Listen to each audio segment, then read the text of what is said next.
You intel officer by trade background? Absolutely, but I actually came into the Marine Corps as a law contract. Really? I did. And so before going to TBS, I was just so excited about being a Marine. I just wanted to get after it. And I convinced my OSO, hey, I want to drop my law contract and go and go ground. And he just looked at me like I was insane. Yeah, I can only imagine. And he was like, what do you want to do? And I was like, I want to go intelligence.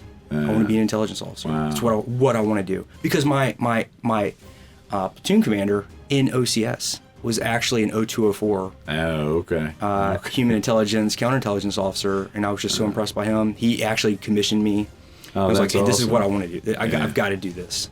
Yeah. And so that's what I did. I came in as an 0204, and then as a MACTAF intelligence officer 0202. Okay. And then on to lat move to 8061. Hello, and welcome to another episode of Equipping the Corps. One of the primary focus areas of Force Design 2030 is command, control, communications, computers, cyber intelligence, surveillance, reconnaissance, and targeting, or what we commonly refer to as C5ISRT. Wow, that's quite a mouthful.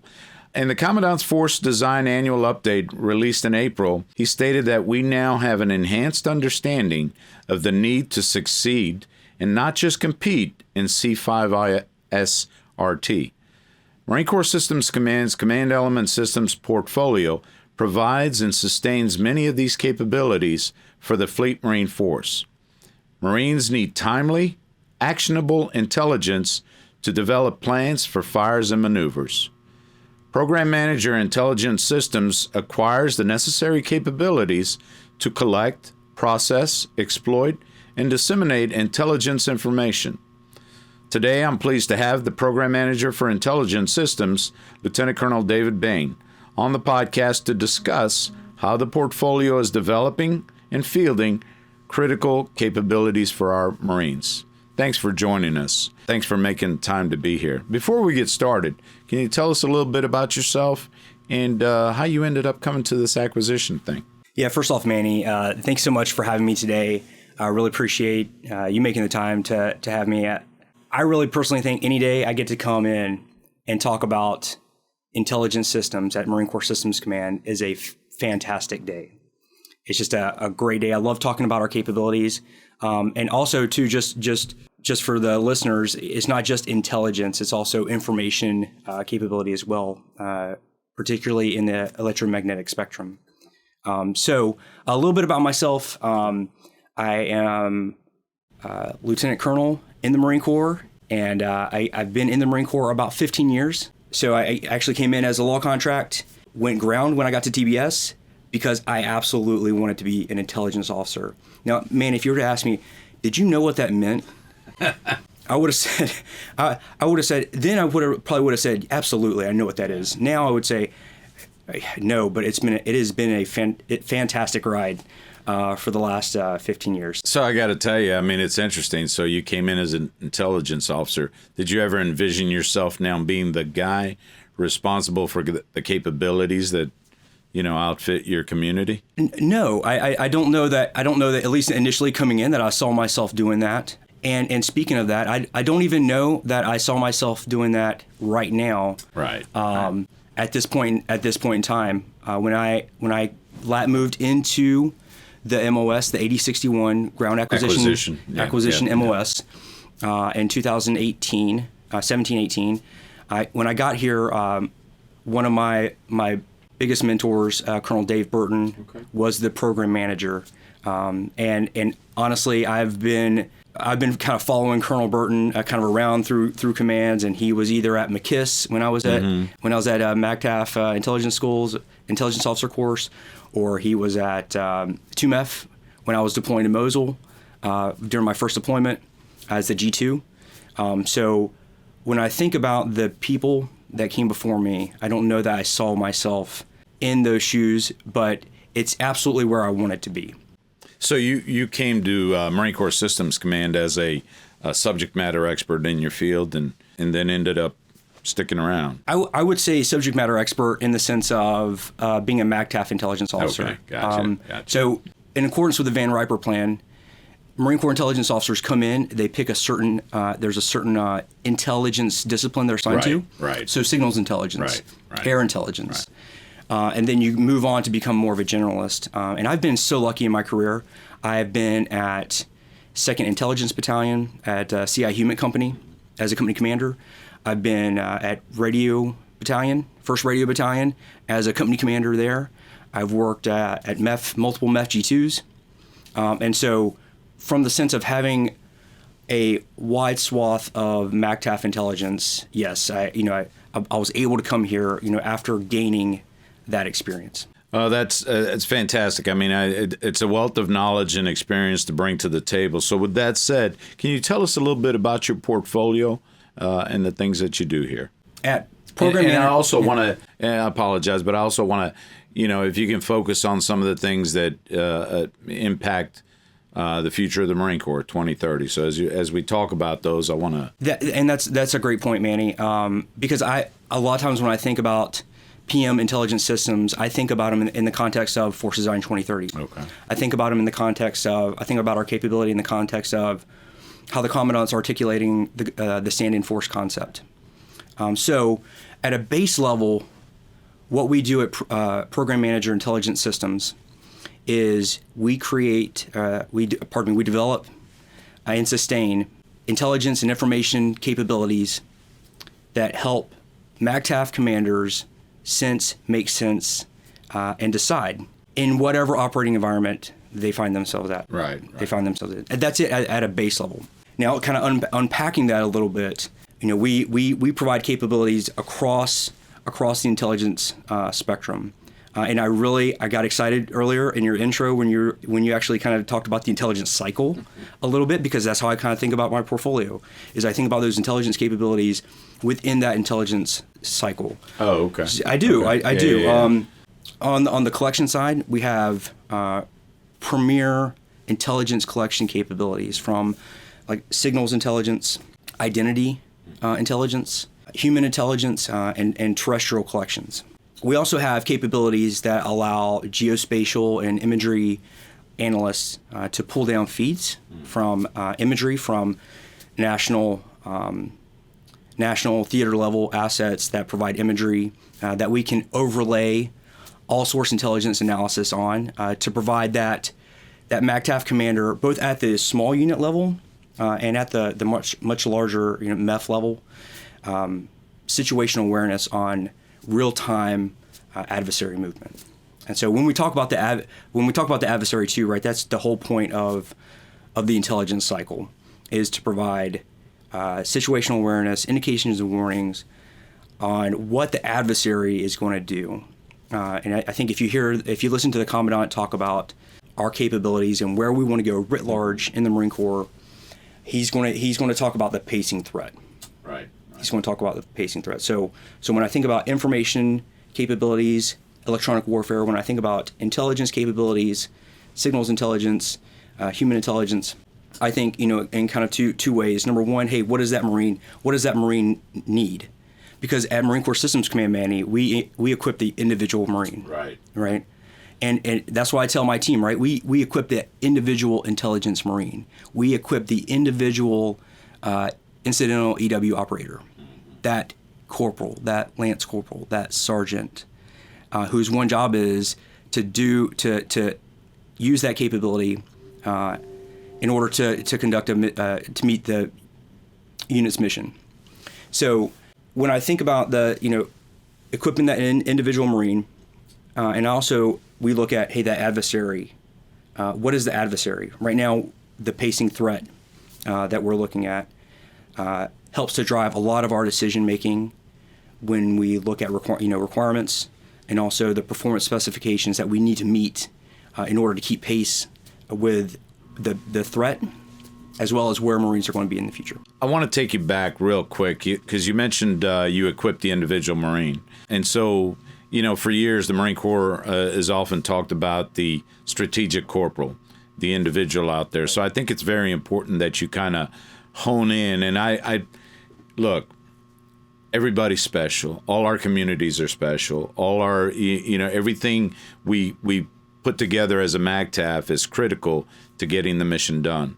but I want to focus a little bit more on that individual Marine. When you say that, how much feedback, how much interaction do you have with the Marines out in the fleet? And then particularly with the Marines within your community, the intelligence community? Manny, I would say constantly. Okay. Weekly. Okay. Weekly. If PM Intelligence Systems had a secret sauce, and I think probably you could say this about anywhere else in Marine Corps Systems Command, but if we had a secret sauce, it would be our continuous laser focus on our user communities, on the individual Marines that are on that's on this equipment. And I'll give you a quick vignette.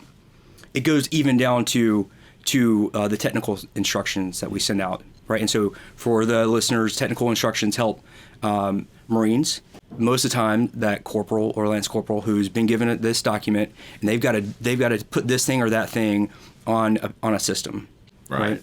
And so even down to I was reviewing a technical instruction 2 days ago, and I noticed that a couple of the pictures were blurry, and I thought, well, okay, I know what that's talking about, but is but Lance you Corporal, live it and breathe it every day. I do. And maybe even the engineer who designs that knows it. Yeah. And I mean, it wasn't bad. Right. But I was thinking, does Lance Corporal Smith?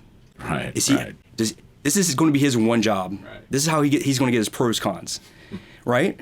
So I want to set him up for success, and so we got to do that at like each step of the way, Manny. It's so important. And again, everything we do for the individual Marine, because ultimately the success of the mission relies on that Marine, the unit of Marines and whatnot. How closely do you work? You talk about the individual Marines. Let me cast the net a little wider and bring in the other services. How much stuff do you do with the other services?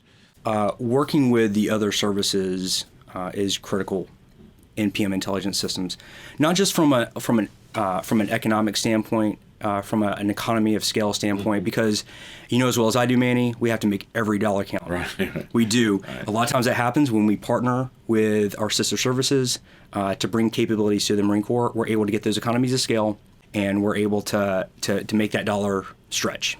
But working with our sister services, incredibly important. I'd say our first stop is Navy. Okay. Right? So as we talk about the stand-in force, as we talk about expeditionary advanced space operations, that's all about creating maritime domain awareness, supporting sea control, sea denial. And so we want to make sure that we're lockstep with what the Navy's doing, and they understand where we're going, and we collaborate. As another quick example, we have an initiative right now that is looking to provide force protection at bases and stations here in CONUS, continental United States.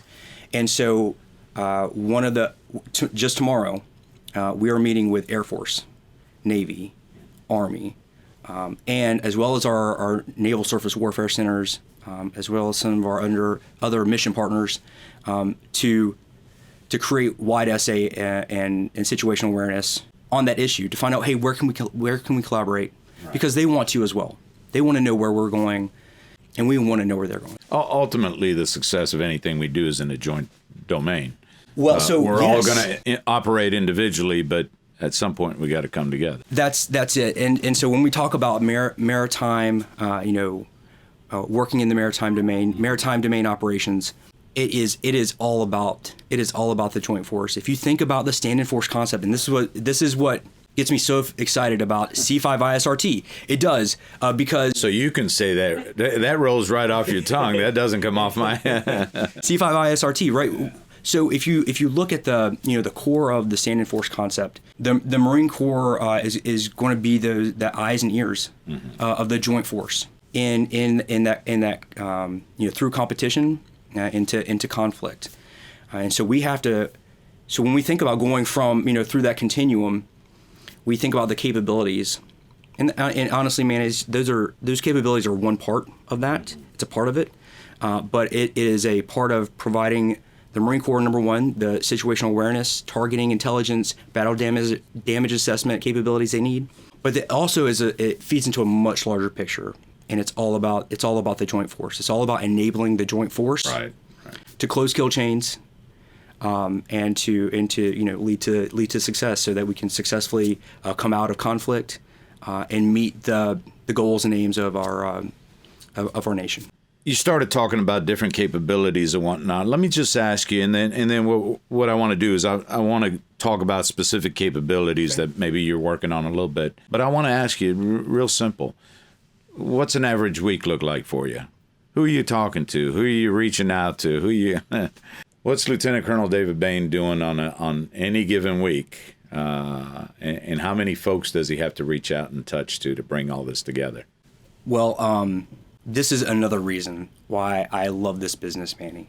I love it, and for everybody everybody listening right now, and Marines listening who aren't acquisitions, who are thinking about coming to acquisitions, there's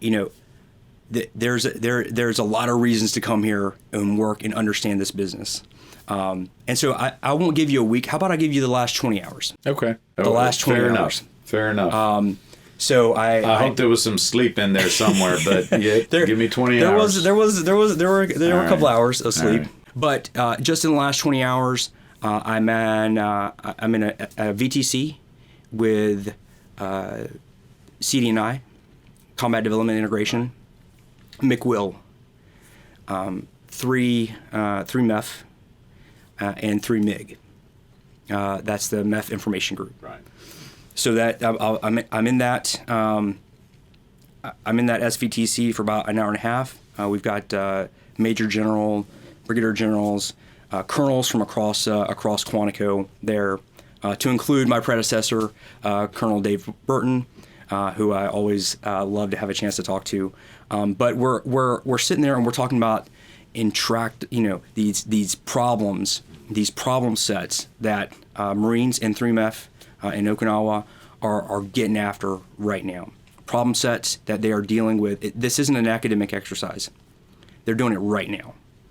And if I may, not to cut you off, but to paint an interesting photo, because all the people you described in that group, you've got the warfighting lab, you got experimentation, you got acquisition, you got the operational forces, and then you got the connectivities between all of that. You got requirements development. Right. So you have. I mean, what, and where else? And I think again, that's the magic of the Marine Corps is our ability to bring all that together in one room, and have usually in very short notice. Mostly in very short notice, right?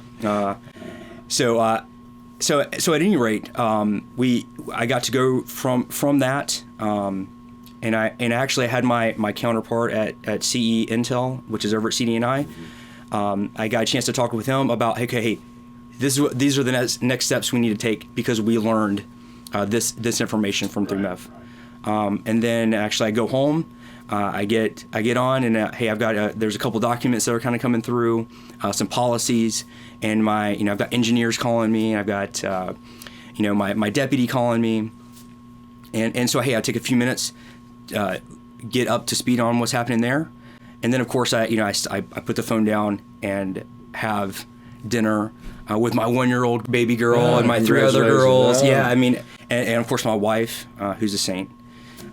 So happy that this is probably another podcast, but just very happy that I was able to go through this 15-year journey with her. That's awesome. Congratulations. That's probably another hour, but it's been fantastic there. Anyway, so I got a short amount of time where I had to sleep.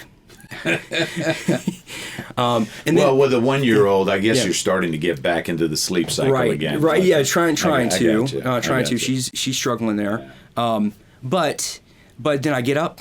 I get to get a couple of employees on the phone where I've got some one-on-one coaching that I'm doing with them, with the individual, which is just what I live for, Manny. That individual acquisition professional that is so passionate, so committed. Our whole team at Marine Corps Systems Command is that way, Manny. I got to tell you, from the bottom to the top. That's one of the reasons I love working here, and it's why I would tell any Marine who's thinking about, hey, what do I do for a broadening supporting establishment tour? This is it. Well, if I wasn't already here, you'd make me go back into uniform and have to come back in. Right? Yeah. Okay. But now that you mentioned team, tell me about your team, the intelligence intelligence team? Roughly how many folks do you have? And do you have other Marines there with you? I do. We have a good amount of Marines. Probably a little over a squad's worth of Marines, and not just a squad in the sense of younger Marines, but a squad worth of captains and senior staff NCOs, majors that really bring that real world, just came from the fleet intelligence experience that they can apply to our capability development. So a good cross level of experience. A good cross level of experience. Actually, absolutely necessary experience in order to take a requirement, right? To take a sort of ambiguous a requirement on paper and make it a thing, make it reality. Yeah. We really rely on those Marines. On top of that, we have about 100 government civilians, Marines, but also industry partners that support PM intelligence systems daily.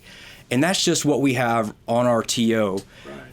When I think about my team, I also include the Naval Surface Warfare Centers, Naval Information Warfare Center, critical partners, along with our FFRDCs, our federally funded research centers that such as MITRE, such as Johns Hopkins APL, which, by the way, that's going to be a part of my 20-hour swath, which was I got out of that coaching coaching call, and I drove 20 minutes down the road to MCIA, and I got into a conference with Intel Department from DCI.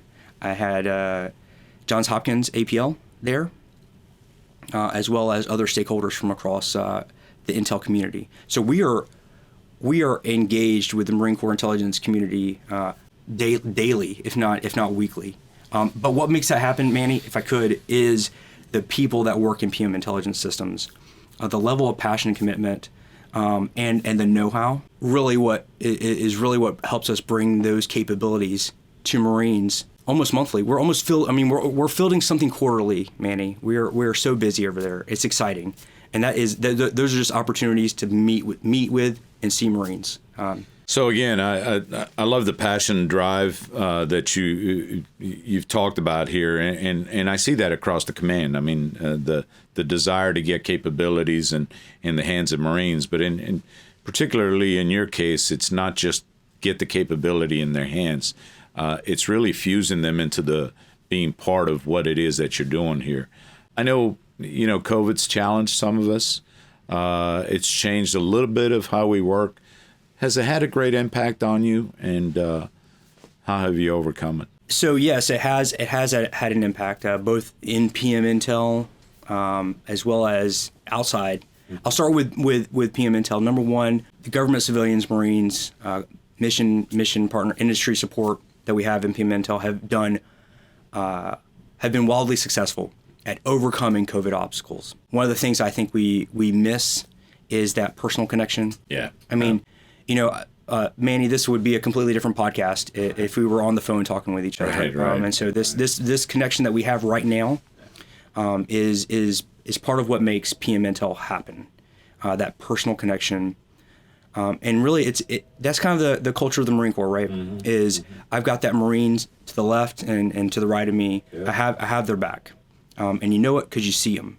And so I think that has been challenging for us, but the team's overcome a lot of those obstacles, from the executing the mechanics of acquisition, right, to connecting, right. And I think what we found is we have to be very deliberate about connecting with each other, how we connect with each other, when we connect with each other, and it's got to be with each other. And we have to be very deliberate about how we do that. But we've also found that we have to be deliberate about how we do that with the fleet. Mm-hmm. COVID has seen us develop some very creative solutions, such as virtual fieldings. So I put something on a plane or a boat, I send it over somewhere, I call a POC at 1MEF, right, and I set up an Adobe Connect, and I do an inventory, a virtual inventory of gear. I do a virtual training of gear. Is it what we want to be doing as Marines? As Marines, we want to be kneecap to kneecap with each other, right? But have we been able to overcome it? Yes, we have. I'm excited to see us as we get to the next normal, what that next normal We is keep gonna working be. on that next normal. I know. Another challenge for COVID has been the supply chain. I'm sure we have some industry partners who are listening to this podcast, and I'm sure they will echo these sentiments, which is, as we look at those key components that make our intelligence and information systems, everything from microchips to processors, amplifiers, computers, and you see this in your everyday life, right? Absolutely. You see the LG TV, the 65-inch that is a few $100s more now. The impact of the automotive industry. And impact of the automotive industry. We compete for some of the same stuff. Right, so, absolutely. Even some of even something as something that you wouldn't think of, like electric guitar. The humbuckers that go in an electric guitar, those are components that are having supply chain problems. Right. So that's been a challenge. The key there is continuous communication with our industry partners. We gotta have that communication. We gotta understand how to get more creative. And I think that's where I want to go here in the next 12 months is ensuring regular communication with our industry partners, to talk about that assured supply chain, to talk about how we can, what are some of those ways that we can mitigate. We're going to be pushing industry to think about that. Well, I'm glad that's actually a great segue to what I want to touch on, because everything we do here, the field capability, ultimately we involve an industry partner. We don't do this on our own. No. And we rely on obviously our industrial base to come through and put goods on the table when we need them. So I'm glad you went down that road. Before we talk too much about what you're looking for from industry, can you share with us a little bit some of the things you've done over the last year and a half? Are there any new capabilities that Marines out there have gotten their hands on? Can you share with us? Yes, I would absolutely love to share with you capabilities. And you're just going to I'm going to keep going, and you're just going to cut me off. No worries. Because we've got so many things happening right now in PM Intel Systems. And I'll tell you, I'll start with our identity operations team. Okay. So our identity operations team recently fielded the Identity Dominant System Marine Corps Increment 2, which is a biometric collection device. When I say biometrics, I'm talking about latent fingerprints, irises, face, biographical information. And we came up with a really elegant, what I think is an elegant, unique concept where we've taken a Samsung smartphone, we've put it inside a housing that's been made particularly for biometric collection. We've been able to increase the rate of latent fingerprint capture from 1 to 4 at a time. And so while technically that is interesting, what does that do? What that does for the Marine is that the Marine that is taking those biometrics, that is less time that Marine is focused in on taking a biometric, and more time that he's focused on security for his squad, his platoon, etc. He or she are focused on that.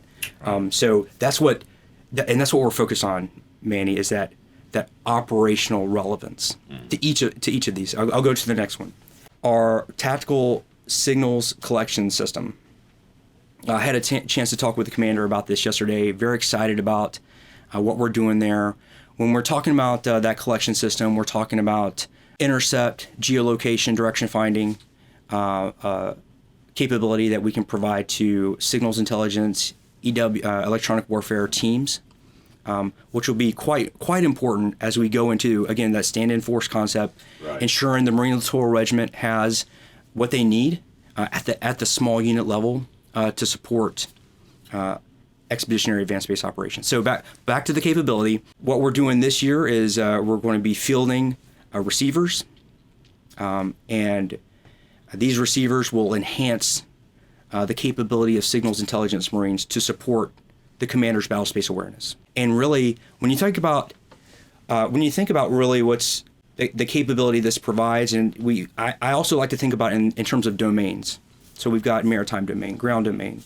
One of the places where we're making a lot of headway, I think, is in electromagnetic spectrum, right? When we're the EMS domain, and so our ability to create and enhance understanding in that domain, whether it's through electronic protect, electronic support, electronic attack, is crucial to the success of the stand-in force in the future. So we're going to be actually going out to 3rd Radio Battalion, going out to 3MEF here soon in the next month or so to field those receivers. Wow. And those are exciting too, because we get to work with so many other agency partners that really help us get into the X ring when it comes to those signals intelligence capabilities, and that's our goal. That's our goal. And so I'll move on to my electronic warfare team. Again, we could probably spend another hour on what they're doing, but it's exciting. Right now, we have a middle tier acquisition initiative that's going on right now for the MAGTAF electronic warfare ground family of systems. And I love talking about this one, Manny, because seriously, it's exciting. When you're talking about what capability, what technology industry can offer, this is a great case study for what industry can offer, and the headway that we're making with not just providing capability to Marines, but opening up the doors, the aperture of what industry can contribute to this problem set. So with that, we have this capability that employs modular, open standards that will allow us to tap into previously untapped parts of industry to provide interoperable, open architecture capability inside of this box, right? That provides that does electronic warfare and so much more, by the way. And so we recently went to test on this middle tier acquisition, and you've had other people on that have talked about the authorities that we've been given. Right. Some of the authorities that we've been given, and really, it's about, this is also a kind of an exercise in credibility on our part too, right? And be able to take those authorities and to act on them. Right. And so it's been difficult. Some of the COVID concerns, the supply chain concerns have messed with our testing timeline, and they have. But pulling back out of the weeds there with MEGFOS, what this capability does, Manny, is it provides. I think it will provide opportunistic convergence for signals intelligence and electronic warfare. When we think that's a great title for it. Opportunistic convergence. I think that's where we're going, and we're seeing this in different places inside the portfolio. So, for example, when we talk about a stand-in force, a small unit of Marines that need to conduct a signals intelligence and EW mission, they're not going to be able to carry all the things right now that we say this is how you do SI and EW. Right. This technology is going to allow us to converge. And what does that mean operationally? It means that the corporal, the sergeant, they're going to need to carry less. It means that they're going to be more mobile, more agile. And what that does overall from a kind of operational standpoint is it allows us to create risk for the adversary. When we're mobile, when we're agile, right, and when we can employ... And you're doing all of this in a smaller footprint. Absolutely, in a smaller footprint, right. Yeah. We reduce size, weight, and power. Mm-hmm. So it's about supporting an agile force that can close those kill chain within seconds. That's really what I keep the team focused on. That's awesome. And so along that same vein, Manny, going to my terrestrial collections and human intelligence, we are looking at, speaking of authorities, again, unique contract strategies, contracting options that are available to us, like other transaction authorities. Yep. That will allow us to really hone in on what Marines need, as well as what industry can offer, and do that relatively quickly, and provide. And what is really the kicker here with OTAs is that pathway to production, that follow-on pathway to production. Right.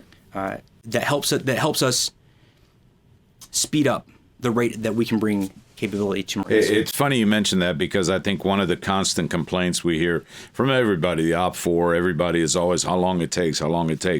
things take time to develop and whatnot, but I think it's you hit on a critical message there, and the fact is that we, the Marine Corps, as all the services, have new authorities that Congress, granted us a few years ago in the form of these MTAs and OTAs to really help us speed up the process a little bit, to allow us to take a little more risk as we're looking to field, because the Marine can't wait.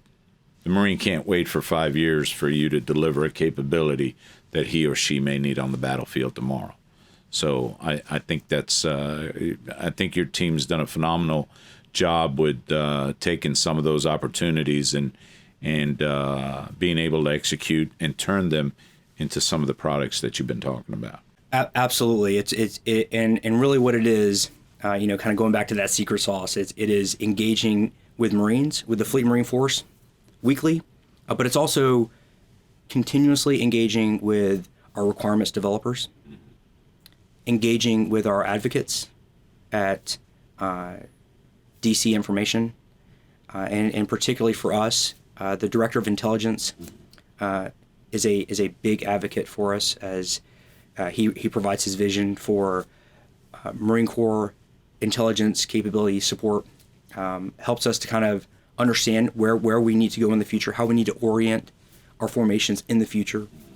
It's an exciting time to be in Marine Corps acquisitions, and in particular, intelligence systems. Well, this is incredible modernization that the Marine Corps is going through, and I think, again, I mentioned this before. You can talk about all the capabilities, but a lot of that starts with your intelligence, and your intelligence is going to drive a lot of the things that the OP4 are going to do. So, certainly a critical component and an early component to anything that we might get involved in.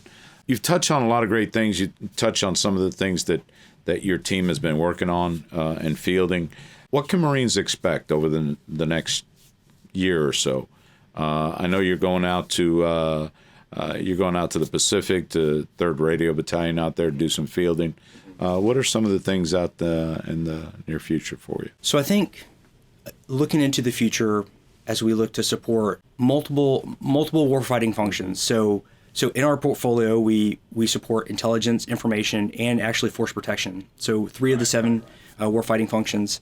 And so across, from a warfighting function perspective, from intelligence through force protection, Marines should expect increased integration of artificial intelligence and machine learning. That's a great point. I didn't even look to touch on that. I'm glad you brought that up, because it's an area that us older folks, myself, sometimes have a hard time grasping. But if we really want to be successful in the future, we got to understand the role that AI is going to play on everything we do. And today's young Marines, I like to use this analogy. I mean, they're born with an iPad in their hands. So when they come in, it's nothing new to them to take 3 or 4 tablets and work them all at the same time. I see my kids doing it. Absolutely. And artificial intelligence and machine learning is much more widespread in our lives. From a Domino's pizza app to Netflix, to your curated trending now options on Netflix, to Facebook, your Facebook algorithms. The difference, I think, the qualitative difference with intelligence and information systems is that, where at times in the commercial side you'll see them incorporating some biases into those algorithms in order to provide content and curate content that people want to see, right, or to advertise. And maybe it's not quite as stark of a difference, but in our instance, we want machine learning algorithms that actually help us to cut through biases, that help us to find best of breed information, current information, relevant information, because something that every intelligence officer deals with is the shelf life of information. It is relevant only for so long. It is like a gallon of milk. And the gallon of milk that you put in your refrigerator this Saturday is not going to be the same gallon of milk that you pull out 8 days from then. It's not. And so you've got to think about it like that. Okay, how can I get that most relevant information to the individual analyst in seconds? across a wide swath of databases, and not just Marine Corps databases, but joint databases. So how can I get that information to them? How can they use that to, you were talking about the intelligence cycle, to analyze, to exploit, and disseminate in seconds? Because it's not just about the product, it's about what the product informs. In our case, it could be kinetic, non-kinetic effects, targeting, battle damage assessment, which we don't talk about a lot, which I don't hear a lot about, but which is critical. Understand the effects of different capabilities that you put out in the battle space. So using taking what we've learned from the commercial side and integrating that into our machines, our capabilities, and that so that we don't necessarily take the Marine completely out. We take the Marine and put them on top of the loop, right. Put him or her on top of that loop. If I may, you're facilitating that individual's ability to be able to take and process all that data and make an educated decision. That's it. And if I could, what's so exciting about that is that it's about, at the core, it's not about ones and zeros. Mm-hmm. It's about bringing out what is the most unique about that Marine analyst. And it is their ability to think, to put information in context. It's hard to have AI and ML that really does that now, what humans do. So we look to develop capabilities and systems that bring out the best of what the Marine can do and help them get to that point, that human part faster. Because that is where the difference is. Well, that's fascinating. And I think, this has been extremely informative this far, and I'm sure we could talk for quite a while longer. But I do want to ask you a couple other quick questions. I think you mentioned these are exciting times, and I think there's some great capabilities that Marines will be looking forward in the near future. Technology is evolving so fast and so furious. So I kudos to you because and your team for the ability to sift through a lot of that and try to figure out the best of breed to get into the hands of our Marines. But I do have to ask the question, what keeps you up at night, besides your 1-year-old? She's done that a whole lot more recently, and I do not know what's going on there, Manny, but she has. At any rate, what keeps me up at night? Okay, first and foremost, as a program manager, and sometimes, Manny, I don't love saying program manager because you manage things and you lead people. And so what keeps me up at night is, am I doing everything I can to ensure that my people are the most ready for what's next? Am I bringing enough of my A game daily to ensure that they're ready? That is 100% in my my kind of decision space is to look ahead and think about, are they ready? Do they have the resources? Do they have what they need at their disposal to get Marines what they need? So first off, I'm thinking about my people, and it's not just my government civilians and my Marines, but it's my contract support, it's our mission, it's our industry partners, it's our naval surface warfare centers. Do they have what they need to succeed? Second thing I think about is, as I look at the future operating environment, and I think about where Marines are going to be, I think about the pacing threat. One thing that really keeps me up at night is logistics. So it is exciting to develop the thing and to take this new thing out to Marines and put it in their hands. But the work, right? It's like your car. Or I could analogize to when I bought my 8-year-old a guinea pig. Right? So I bought this guinea pig, and that took like, I don't know what, $30. I bought that, right? But oh, by the way, now it's been almost a year and I've spent $800 on stuff for this guinea pig. But you can think about it, take that and take it to an EW system, take it to a ground reconnaissance system, and so I get this thing to the Marine, and it's got to last. Right now, I can ensure that from a logistics and engineering standpoint, I can sustain it. In CONUS, in Garrison, I can get them the necessary updates. And so I think for our listeners, one way to kind of get into the mindset of where I'm going is, okay, if a Marine out forward runs out of bullets, I got to get the Marine bullets. Right. Okay. Now what happens if I've got a machine learning algorithm that is learning?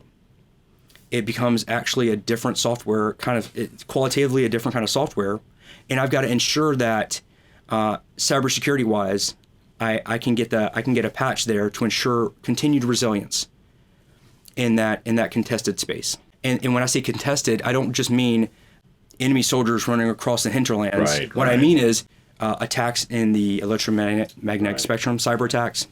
How can I ensure that Marines have continued resilient access to the capability when we have denied degraded comms? How can I ensure that? Are we doing everything we can to ensure Marines have access to that? That it's going to work when they need it most. That keeps me up every night. Well, I'll tell you, I mean, it's interesting. First of all, I want to compliment you on something you said because, and there's a lot of things I compliment you on. It's been a great discussion. It really has. I wish I had more time, but it's fascinating because you talked early on in the show about outfitting the individual Marine. And in my mind, you kind of came full circle because one of your concerns was your individual people. So it's people ensuring that other people get the capabilities they need. So it actually goes to something that Commander stresses all the time. It's a great business that we're in, but really it's the people business that we're in. Ensuring that both the people who are getting the capabilities and the people who use them get what they need when they need it. Listen, this has been a fascinating and very intriguing. I'm sure we could talk a lot more about some of this. And what I'm going to tell you is I'm going to keep the door open to have you come back here at a later date. And maybe we can dive down a little deeper in specific capabilities.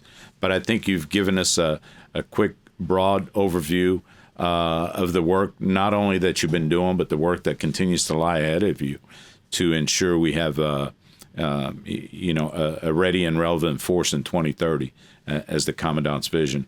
A lot of conversation, but before I let you go, we got to get to our fan favorite part of the show, and that's our lightning round. So I got to ask you, are you prepared for some tougher questions? I think so. All right, we'll give it a shot. Let's roll with it. So first and foremost, what's your favorite duty station? Camp Pendleton. Oh, that's easy. Absolutely. Quick Camp response. Well, I'll tell you why, because there's something like over 100 some odd microbreweries in the San Diego area. Fantastic. You were talking logistics earlier, so we get right to the logistics. Right to the logistics. Right. So, of course, I every Marine loves Quantico. At Crossroads in the Marine Corps, Absolutely. I think I heard Lieutenant Colonel Feltham say. Yeah. But I would say Camp Pendleton can't beat 70 degrees year round. I've been here 3 times. I don't know why I keep coming back. But I did do a tour at Camp Pendleton and loved it. What's a TV show, book, movie, or podcast you'd recommend? I'll give you a couple if I can. Okay, just absolutely. real quick. So No, I'm absolutely. going to allow that opportunity because my producer is quick to write down notes when people make recommendations, and then she forces me to do homework. So please. Okay, great. Yeah, so I'll give a real quick book recommendation. So for everybody that's listening, I would say "Humility is the New Smart" by Heston Ludwig. In there, we're talking about, if I can, just real quick, how do we create those capabilities that bring out the best in what really humanity has to offer? When we get into automation and automated processes, I think people get maybe rightly so scared about their future prospects. But it's about finding your place in that future environment and bringing out the best. In our case, I want to bring out and help the Marine, the individual Marine, bring what they have, their training to the table faster. So humility is the new smart. Next, I would say Thinking Fast and Slow by Dr. Kahneman. In that, there's just a great discussion about system 1 and 2 thinking, but also diversity.